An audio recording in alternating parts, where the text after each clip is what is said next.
J'en finis juste avec une toute dernière petite question. C'est quoi le futur dans ta tête, dans ce que tu te projettes, le futur du Web3, des NFT et comment Orbit s'aligne avec ça?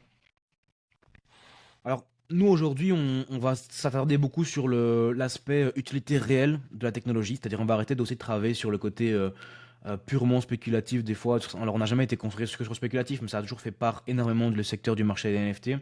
Aujourd'hui, on se rend de plus en plus compte que on va par exemple tokeniser, on appelle ça, donc c'est vraiment mettre la valeur numérique derrière un actif. Et en fait, typiquement, on va se rentrer pour ça pour l'immobilier, pour les billets, les tickets de concert, pour comment dire, des diplômes, essayer de vraiment attaquer des acteurs du marché qui peuvent vraiment changer le monde de demain au-delà de juste s'attarder sur vraiment des petits points spéculatifs. Donc on a vraiment traîné vraiment le nombre de partenariats qu'on faisait.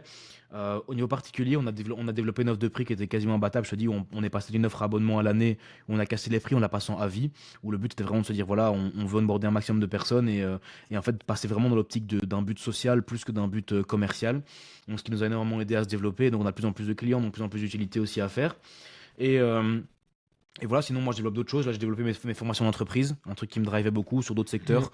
Moi j'ai développé beaucoup de compétences en vente sur le fil de mon parcours. J'ai vendu dans beaucoup de boîtes, j'ai fait vendeur chez Odoo, ça s'est très bien passé pour moi.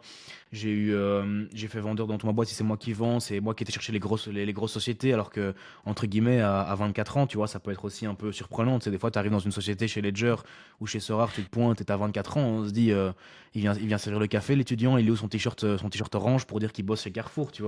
Et ben, c'est un peu le truc. Et donc, finalement, je pense j'ai eu l'occasion de transmettre beaucoup. Là, donc là, je développe de plus en plus de formations en société où je m'y plais énormément. Et je pense que cette optique de transmission de savoir me drive. Je pense que c'est un peu mon secteur à moi. Transmettre le savoir que ce soit dans les cryptos, en particulier, en société. Ici, qu'on transmette la valeur de savoir dans la vente, tout ce qui va avec. Je pense que c'est ce vers quoi je me dirige.